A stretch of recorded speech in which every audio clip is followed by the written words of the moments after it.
eu te conto agora que o Brasil é o quarto maior mercado de beleza do mundo. E a L'Oréal tem aumentado a relevância aqui no país com um crescimento de 2 dígitos nos últimos 5 anos.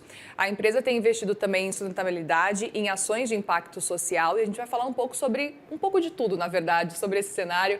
Aqui no estúdio a gente recebe Marcelo Zimet, CEO do Grupo L'Oréal no Brasil. Muito bem-vindo, Marcelo. Obrigada por conversar com a gente aqui. Muito obrigado. Boa tarde, Muriel. Boa tarde. Eu quero muito entender, antes de mais nada, como é que vocês têm se adaptado à L'Oréal, tendo uma marca tão grande e sendo grande quando a gente olha principalmente lá para fora. Como é que vocês se adaptam no cenário local aqui também para ainda assim manter todo o universo que a gente conhece global, mas adaptar a marca também para a realidade aqui do Brasil? Bom, primeiro, acho que o ponto mais importante é a questão da escuta, né? Escuta e observação.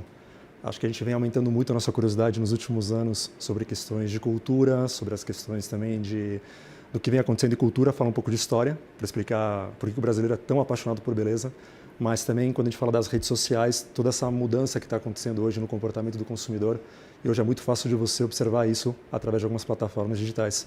Então, acho que a L'Oréal, essa questão da escuta ativa, observação e conversar com essas comunidades, acho que tem tornado a empresa cada vez mais relevante.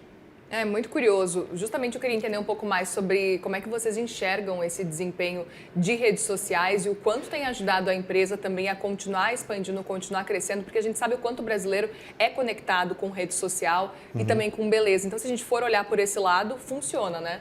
Não, tem números que são super fortes sobre isso. Primeiro que os brasileiros, 75% dos brasileiros dizem que jamais abandonariam a categoria. Então, isso é uma paixão real do brasileiro que vem desde a época dos indígenas, né? Ou seja, a questão da exposição do corpo, relação com a água, a questão da maquiagem. Então, não é uma coisa só de hoje, mas é uma coisa que já vem há muitos anos. Mas quando a gente fala um pouco sobre a questão das redes sociais, sim, o Brasil, de redes sociais, acho que é o segundo maior país do mundo, mas de horas investidas nas redes sociais é o maior do mundo, né? Então, isso vem também de uma característica histórica do brasileiro gentil, do brasileiro social. E a gente fala que a beleza para o brasileiro é uma moeda social, né? Você consegue transitar no Brasil através dessa moeda que chama beleza. Então, quando começa o fenômeno das redes sociais, eu posso voltar desde a época de Orkut, Facebook, Instagram até agora, sempre o Brasil foi aquele país sempre no topo do ranking, né, de uso e também de engajamento. Então, o que a gente percebe nos últimos anos é esse grande movimento do que a gente chama da Creators Economy, né? Então, os criadores, a gente já pegava dos Gen Zs, eu tenho um vídeo que eu posso depois compartilhar com você de uns 12 anos atrás, mais ou menos. 12 anos atrás? 12 anos atrás, que essa galerinha que tinha 5, 6 anos já diziam pra gente, olha, eu vou construir com vocês as marcas, eu vou criar campanhas com vocês. Se a gente não fizer um trabalho bom juntos, eu posso também destruir uma marca no futuro, mas essa não é a nossa intenção. E quando a gente olhou aquele vídeo, foi uma coisa que chamou muito a atenção, né? Ou seja, o que está acontecendo? Então, a nossa curiosidade em entender o que estava por vir, então a gente começou a já acompanhar muito de perto isso. E nos últimos anos a gente percebeu que realmente é uma economia nova que está surgindo no mundo e no Brasil, que é um país social, eu tenho uma percepção de que ela vai realmente explodir nos próximos anos. Então, a gente já tem hoje, por exemplo, 20 milhões de pessoas que já vivem do trabalho de criador ou de influenciador, que recebem mais de um salário mínimo por isso. E isso só está começando. A gente acabou de ter a chegada no Brasil faz pouco tempo do TikTok Shop. Sim. A gente vê outras grandes plataformas também já trabalhando a questão de afiliados. E aí depois eu posso te contar uma curiosidade, mas só para um spoiler, quando eu fui uma vez na escola das minhas filhas há pouco tempo atrás para falar sobre carreira, eu me lembro que é difícil você pegar essa pessoal mais jovem e falar sobre as carreiras que a gente fez. E eu fiz uma pergunta que era: quantos de vocês trabalham, tem plataforma social, se expõem ou conversam, tem interação? Todos levantaram a mão. E a segunda pergunta foi: quem de vocês no futuro gostaria de ganhar dinheiro recomendando produtos e ganhar uma comissão daquilo que você recomendou para os seus seguidores? Todos levantaram a mão. Então a gente percebe que tem alguma coisa acontecendo muito potente no Brasil, que acho que de uma certa forma também vai democratizar, né? Vai ser um emprego muito mais democrático.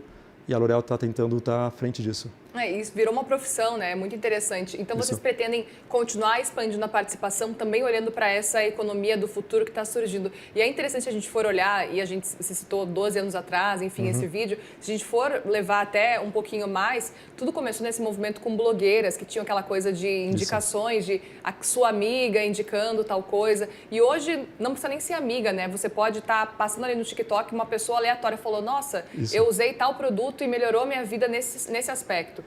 e aí as pessoas compram. E aí o engajamento é gigantesco, né? Porque talvez no passado eram poucas as blogueiras, eram poucas as influenciadoras ou influenciadores.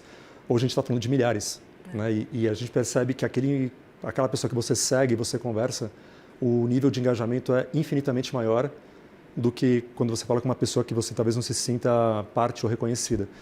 Mas eu diria que esse movimento, com tecnologia, começou exatamente como você disse, mas se a gente for ver um país como o Brasil, a venda do porta a porta é praticamente esse modelo, que você tinha uma pessoa que você confiava, que ia na sua casa, né, e te entregava um produto, te mostrava e depois acabava vendendo para você.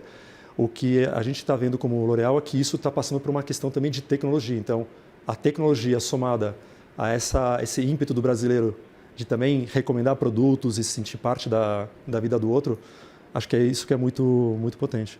Eu queria até entender como é que vocês pretendem se posicionar daqui para frente, levando em consideração concorrentes nacionais que são muito fortes, Natura, também Boticário, e queria entender um pouco do ponto de vista de vocês, porque a gente sabe que vocês olham para fusões e aquisições, M&As também, Sim. Parcerias. Quais são os critérios que vocês utilizam para pensar nisso? Vocês têm pensado em M&As futuros? Como é que vocês estão enxergando? A companhia é muito interessante a sua pergunta. A L'Oréal, primeiro que nem todo mundo conhece quais são todas as marcas da L'Oréal, né? Então é um grupo de 42 marcas globais, muitas locais. Aqui no Brasil, por exemplo, a gente tem também Colorama e Niel como parte do nosso portfólio. Então, assim, hoje a gente tem 22 marcas no Brasil. Eu ainda tenho 20 marcas para trazer para o Brasil e tem toda essa grande revolução desse novo mercado digital que vem a somar com o mercado que já existe hoje, né? Então, eu não acho que o digital vai substituir nem a mídia, nem na parte do ponto de venda a relevância que o Brasil tem. Acho que vem a somar, porque antes mesmo de falar sobre M&As, tem toda uma questão importante de penetração das categorias. Tem categorias, sim, que até pelas concorrentes locais foram muito desenvolvidas, por exemplo, a categoria de fragrâncias no Brasil, é o segundo maior mercado do mundo, né?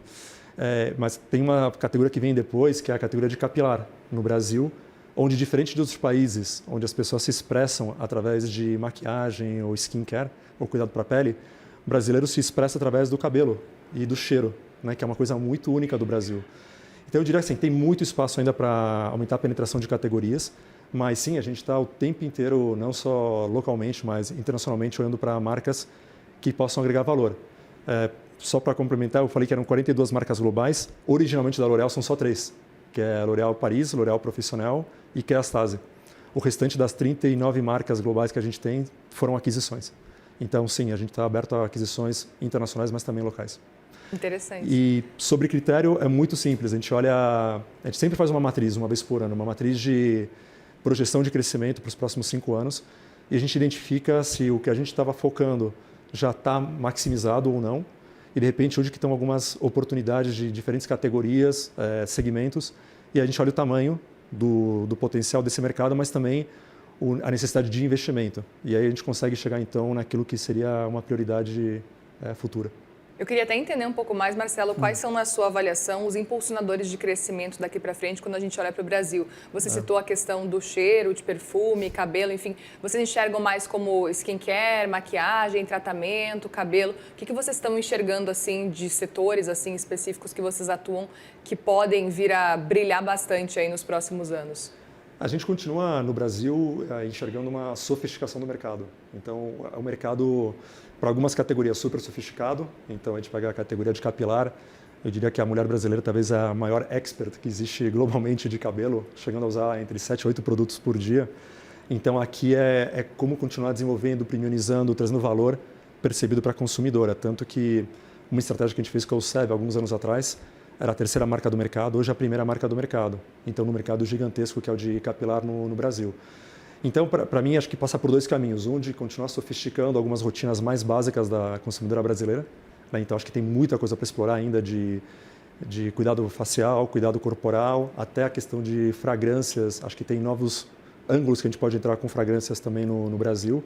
Mas o que a gente percebe ainda é que existe uma coisa muito importante da consumidora brasileira. Uma, que ela gosta de multibenefícios. Ela gosta também de ter acesso a esse produto, então ela está disposta a pagar mais, mas a questão de trabalhar formatos é muito relevante para consumo no Brasil. E, por fim, uma coisa que também está acontecendo, que essa questão de multibenefícios, a gente começa a ver, então, essa mistura de categorias.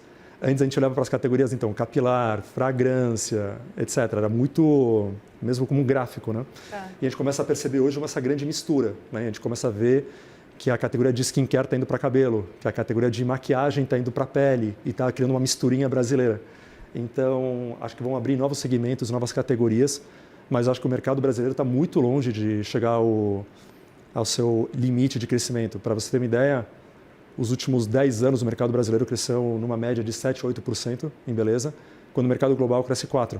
Uau. Então, a gente é o quarto, mas crescendo sempre um ritmo pelo menos de 2 vezes acima do mercado. Então, é um grande laboratório para o Grupo L'Oréal Brasil e acho que isso é um papel nosso também como organização. Eu queria também entender como é que vocês organizam, levando em consideração um mercado que é muito volátil aqui no Brasil. A gente está com uma taxa de juros alta em 15%. A gente sabe o quanto que pode impactar também no consumo dos brasileiros, das brasileiras. E como é que vocês enxergam esse ambiente? A gente sabe que são muitas marcas, 22 marcas, como você falou, aqui no Brasil. Como é que vocês conseguem organizar isso até para tentar vender o produto para um mercado que é muito desigual também, né? Tem gente que não tem dinheiro para gastar num produto mais caro.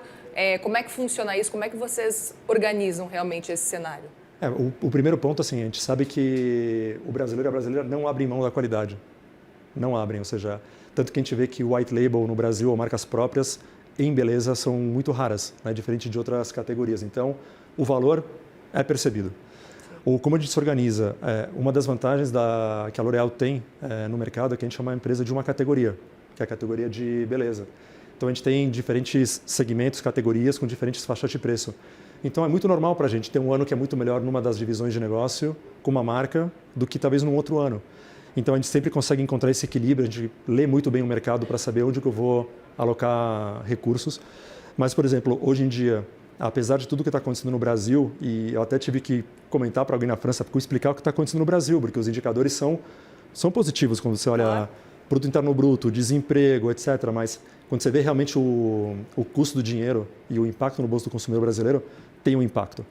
Então, a minha percepção foi muito mais de que existe uma fadiga econômica. Acho que a gente, durante muito tempo, foi muito resiliente no mercado, talvez mais massivo, com a questão de juros, com a questão também de inflação. Mas acho que realmente chegou num ponto que o consumidor está um pouco mais fadigado.